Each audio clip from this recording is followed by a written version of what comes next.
Nietzsche, thus spake Zarathustra. My friends, I'm just going to be reading some passages in this video on philosophy notes from this amazing book, Thus Spake Zarathustra.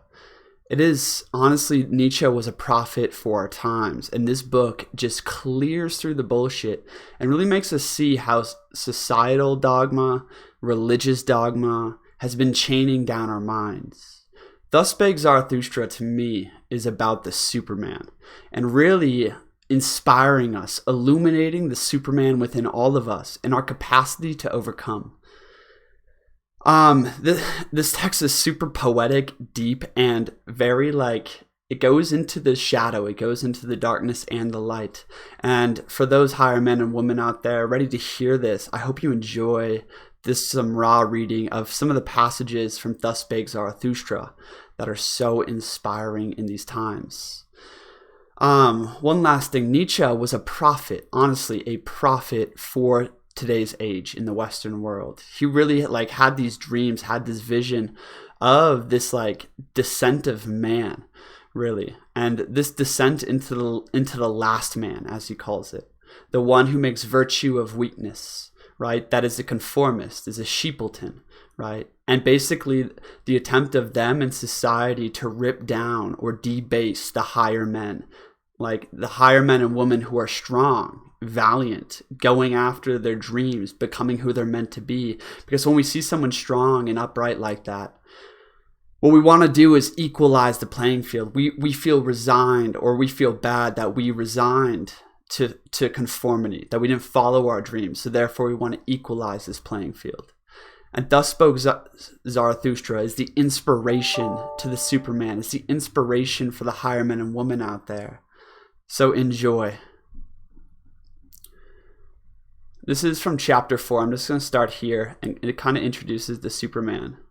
Actually, chapter 3 here.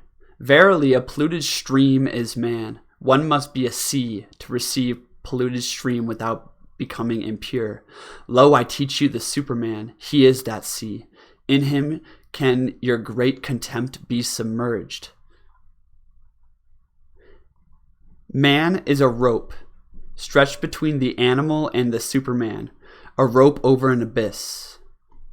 A dangerous crossing, a dangerous wayfaring, a dangerous looking back, a dangerous trembling and halting. What is great in man is that he is a bridge and not a goal. What is lovable in man is that he is an overgoing and a downgoing. I love those who know how to live except as downgoers, who know not how to live except as downgoers, for they are the overgoers. I love the great despisers because they are the great adorers, the arrow of longing for the other shore. I love those who do not first seek a reason beyond the stars for going down and being sacrifices, but sacrifice themselves to the earth, that the earth of the Superman may hereafter arrive. I love him who liveth in order to know, and seeketh to know in order that the Superman may hereafter live. Thus seeketh he his own downgoing. What is great in man is that he is a bridge, not a goal. My friends, we must learn how to aim the arrow of our highest hope. Aim the arrow of our deep longing. We are no longer doing this because we have lost the heroic virtue, the heroic worship. There's a hero inside of you, my friends, one that can overcome, laugh at, literally scoff at the hardships and the throes of life because he is above them. He does not get overjoyed with exaltation because he looks down on it because he's already exalted. There's a man or woman inside of you, right? That is lighthearted, that is comic, that has slayed the spirit of gravity, right? And what is great in man is that he is a bridge, not a goal. My friends, we must learn to aim the arrow of our highest hope and realize there is great potential within man. And we may feel like a victim or a slave to our circumstances or our own mind or our own chaos, but honestly, giving thanks for it, realizing that the suffering in which we endure has deep meaning because it is necessary to unlock the Superman. Unfortunately, we live in a day and a time where comfortability, softness, weakness is actually a virtue, We want to be secure. We want to, escape suffering. But Nietzsche makes a virtue of suffering. To bear it worthily is the mark of a higher soul, of a noble soul, right? And what is great in man is that he is a bridge. My friends, if we can rearrange our vision, our perspective, right, towards the deep truth that there is literally a living divinity within you, and we are here to unlock that through the earth, through being fully human, through following our instincts and integrating that shadow, we become a harmonious totality, right? The goal is the Superman, one far higher than most can even see, right? And when we aim there, all of a sudden suffering acquires great meaning, and you can learn the virtues of strength and excellence to bear it well. I kind of wanted to start there. It is time for man to fix his goal. It is time for man to plant the germ of his highest hope. Still is his soil rich enough for it. But that soil will one day be poor and exhausted, and no lofty tree will any longer be able to grow therein. Alas, there cometh a time when man will no longer launch the arrow of his longing beyond man, and the string of his bow will have unlearned to whiz. I tell you, one must still have chaos in one to give birth to a dancing star. I tell you, one must still have chaos in one to give birth to a dancing star. I tell you, ye have still chaos in you. Alas, there cometh the time when man no longer give birth to any star. Alas, there cometh a time of the most despicable man, who can no longer despise himself. Lo, I show you the last man, who can no longer despiseth himself, because he is conformed and made a virtue of his own weakness. He no longer aims beyond man. He aims for heaven on earth, not to enter heaven. He aims for basically comfort, It's like just with the masses. He doesn't even despise himself because they have made virtues of weakness. There will come a time when man will no longer launch the arrow of his longing beyond man. My friends, what are the common dreams today, right? What are the common dreams? Most people are just striving for, to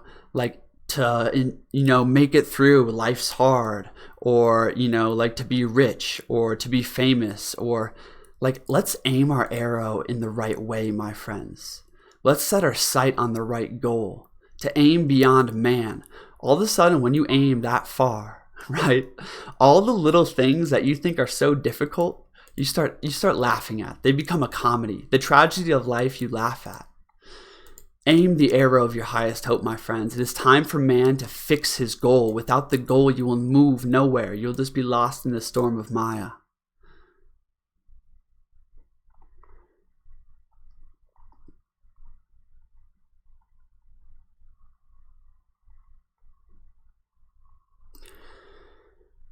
So Nietzsche's text here is really profound, but really dark at the same time. And when I speak of the Superman and how we're all lost right now, I'm not saying that just me and Zarathustra or Nietzsche are worthy of this. Honestly, all of us are, okay? But all of us are living far beneath that potential, just being raised in the society we live in, okay? I want to teach men the sense of their existence, which is the Superman, the lightning out of a dark cloud, man.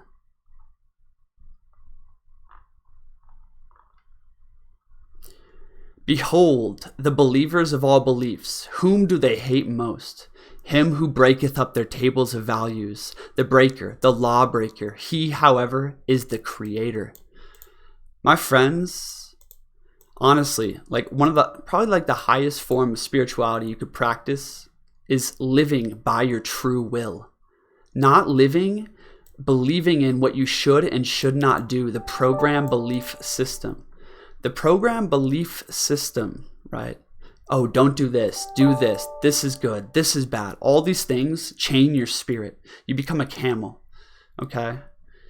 In this passage on the three metamorphoses of Nietzsche, he talks about Basically, when we enter the wilderness, we go through 3 metamorphoses. The first one, we enter the wilderness as the camel, the load-bearing spirit. The camel, because we are plagued by all these illusions which we believe in, all these dogmas which we believe in. Our wild will is not allowed to run free, right? After a time in the wilderness, well, first off, whatever you bring into the wilderness grows in the wilderness. If you seek the freedom, if you seek the Superman, you will find the lion, the second metamorphoses. The lion roars his head with a mighty no and shakes off the chains of what he should and should not do, what he should and should not be. He sacrifices his dreams, his goals, his past, and lets his wild will run free, follows his instinct, feeds on life itself. That's the lion, right? The third metamorphoses, after you've thrown off the chains with the lion, is into the child. And the child is the most powerful of all, because the child can create his own values, his own tables. Nothing given to him by society, his priests, his parents, any book, any practice you do, any philosophy for an ancient culture in a different time period, but creates his own values based off his inner truth, right? And that child is a creator. Okay. Companions the Creator seeketh, not corpses, and not herds or believers either. Fellow creators the Creator seeketh, those who grave new values on new tables. Companions the Creator seeketh, the fellow reapers, for everything is ripe for the harvest with him. But he lacketh the 100 sickles, so he plucketh the ears of corn and is vexed. Companions the Creator seeketh, and such as know how to whet their sickles. Destroyers they will be called, and despisers of good and evil, but they are reapers and rejoicers. Fellow creators Zarathustra seeketh, fellow reapers and fellow rejoicers. Zarathustra seeketh, what hath he to do with herds and herdsmen and corpses? My friends, if we're just living out some program, repressing pieces of our instinct and shadow, repressing pieces of our nature, right?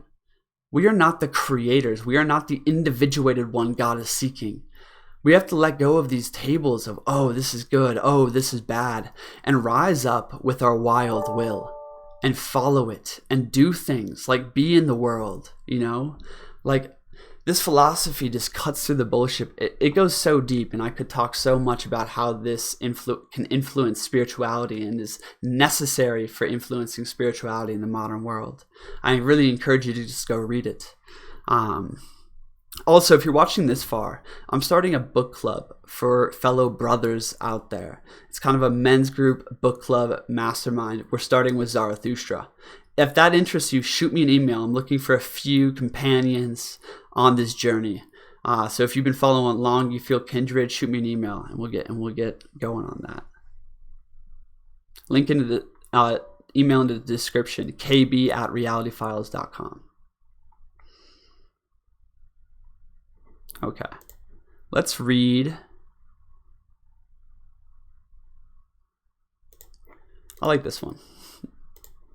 Of all that is written, I love only the person who hath written with his blood. Write with blood, and thou wilt find the blood is spirit. Write with blood. Read only that which is written in blood. That means to me, read only that which is imbued with spirit and vitality, that is written with soul, that is written with the blood of spirit, right? That's the truth. That comes from places of conviction, from the mountain peaks. It is not so easy a task to understand unfamiliar blood. I hate reading idlers. He who knoweth the reader doth know nothing more for the reader. Another century of readers, and spirit itself will stink. Every one being allowed to learn to read ruineth the long run ruineth in the long run not only writing but also thinking. One spirit was God, and then it became man, and now it even becometh the populace.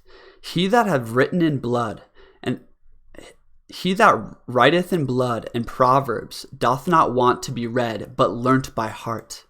In the mountains, the shortest way from peak to peak, the shortest way is from peak to peak, but for that route thou must have long legs.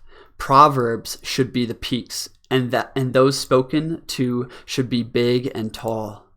The atmosphere rare and pure, danger near, and spirit full of joyful wickedness, though thus are things well matched. I want to have goblins about me, for I am courageous. The courage which scareth away ghost, createth for itself goblins. It wanteth to laugh.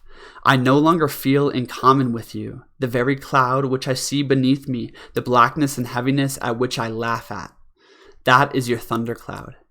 Ye look aloft when ye long for exaltation, and I look downward because I am exalted. Who among you can at the same time laugh and be exalted? He who climbeth on the highest mountains laugheth at all tragic plays and tragic realities. Courageous, unconcerned, scornful, coercive, so wisdom wisheth to be. She is a woman, and ever loveth only a warrior. Wisdom is a woman, and only loveth only a warrior. Ye tell me life is hard to bear, but for what purpose should ye have your pride in the morning and your resignation in the evening? Life is hard to bear, but do not affect to be so delicate. We are all of us fine sumpterasses and assesses. What we have in common with the rosebud, which trembleth because a drop of dew hath formed upon it? It is true love. It is true we love life, not because we want to live, but because we want to love. There is always some madness in love, but there's always also some method in madness. And to me also, who appreciate life, the butterflies, the soap bubbles, and whatever is like them amongst us, seem to enjoy happiness. To see these light, foolish, pretty, lively little sprites flit about, that moveth Zarathustra to tears and song. I should only believe in a God that would know how to dance. And when I saw my devil, I found him serious, though thorough, profound, and solemn. He was the spirit of gravity. Through him all things fall. And when I saw my devil, I found him serious, thorough, profound, solemn. And he was the spirit of gravity. Through him all things fall. My friends, we must learn to slay the spirit of gravity. Be light. View the world through the lens of strength, through courage, through comic laughter and lightheartedness.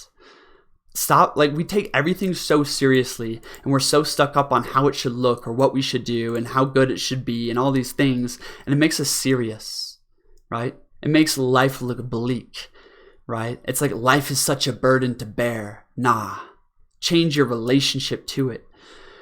Nietzsche is trying to inspire us to see through the lens of a Superman, of a higher man within us, the lens of strength, the lens of excellence, the lens of the one who is mighty and mocketh, right? The tribulations, the pendulum swings of earth, because he is content and fixed in that Superman within.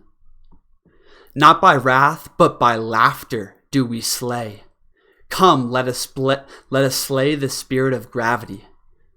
Not by wrath, but by laughter do we slay. Come, let us slay the spirit of gravity. I learned to walk, since then I have let myself run. I learned to fly, since then I do not need pushing in order to move from a spot. Now am I light, now do I fly, now do I see myself under myself. Now there danceth a God in me. Thus spake Zarathustra. Man, that is beautiful. That is like the essence of why Zarathustra is so inspiring, right? To slay the spirit of gravity, to slay these old tables of value and roar with the head of the lion, right? To become the fellow creator of God. Stop trying to be in all these ways. Stop following all these dogmas and let your own instinct roam wild. Follow your true will and you will find your own religion, your own table of values. And I'm realizing this in my life, my friends. This is the most liberating thing.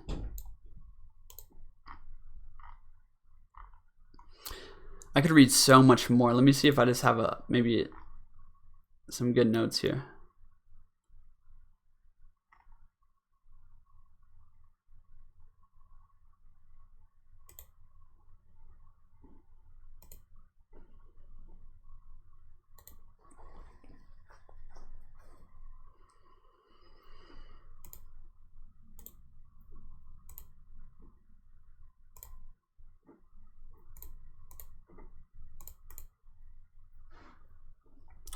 Ah, I have known noble ones who lost their highest hope, and then they disparaged all high hopes. Then they lived shamelessly in temporary pleasures, and beyond the day had hardly an aim. Spirit is also voluptuousness, said they. They broke the wings of their spirit, and now creepeth about, and defileth where they gnaweth. Once they thought of becoming heroes, but sensualists are they now. A trouble and a terror is a hero to them. But by my love and hope I conjure thee, cast not away the hero in thy soul, maintain wholly thy highest hope. Thus spake Zarathustra. My friends, aim the arrow of your highest longing. Also to the good and noble one standeth in the way, and even when they call him a good man, they want to thereby put him aside. The new would be a noble, yeah, basically this is talking about the last man, my friends. The last man is what we're plagued by in the modern day.